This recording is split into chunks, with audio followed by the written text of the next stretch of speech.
All right, here's the deal. We've been talking about the next step that the disciples took that made them go from hiding in a room for fear of the Jews to literally sharing, the gospel with the Jews. I mean, this was, and here's the thing. It's important that we understand what happened there, like how powerful that was. Because a lot of people will say that, this is one of the hardships that we have with understanding the Bible and what's in it, and trusting the men who wrote it. And if you understand that these guys went from literally, like we read about, they were hiding in a room for fear of the Jews, and then they went to, literally going to those people they were hiding from, the people they thought were going to take their jobs, have them thrown in jail, possibly kill them, because they had just, from their perspective, killed Jesus, so they were in fear of their lives. But then they went to this point where we're not hiding from these people. We're standing in front of them and preaching to them about Jesus. And it would be the equivalent of, and I'm not trying to sensationalize this, but I really think you guys need to understand. Did you guys, anyone here on the news, and anytime you start talking about race, people get uncomfortable, but did you guys hear on the news about the KKK and sending out more inserts and trying to recruit people? Everyone know what the KKK is, right? Okay? Now, imagine this if you would.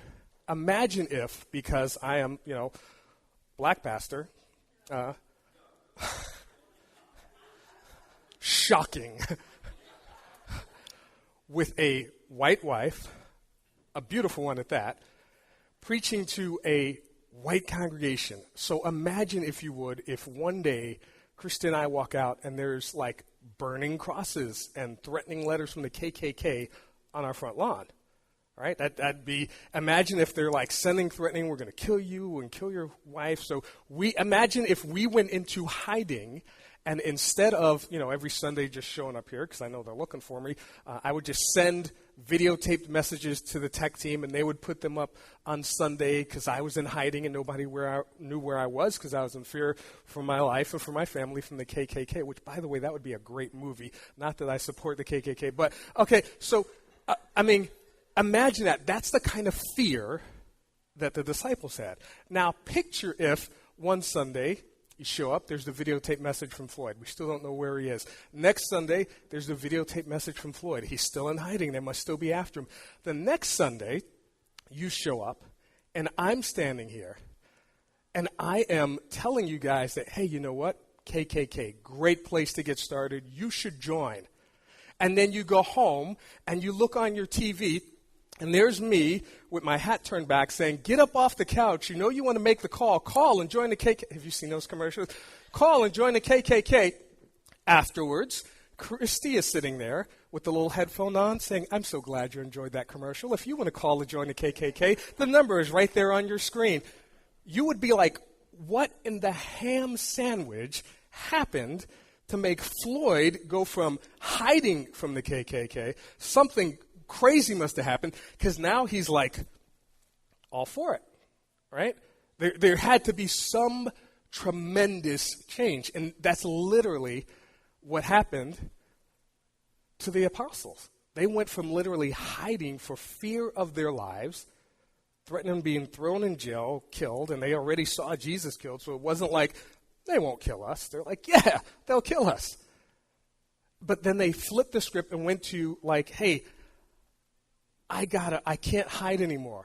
I have to go out. And not only am I not going to hide, I'm going to go to the people that are trying to kill me and just proclaim, hey, Jesus is alive. And we were talking about the fact that here's the thing. They took some profound next steps. And here are some of the next steps they took. And we talked about this last week.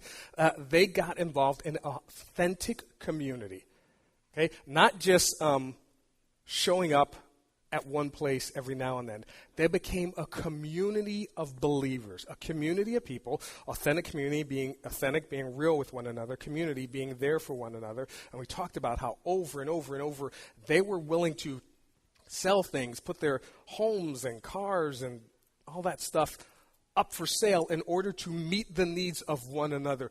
Not to buy a building to meet in and to expand the building, but to expand the kingdom for the sake of the people that were meeting together. And then they also did, that was part of the extreme generosity, they were giving of their time, their talents, and their treasure.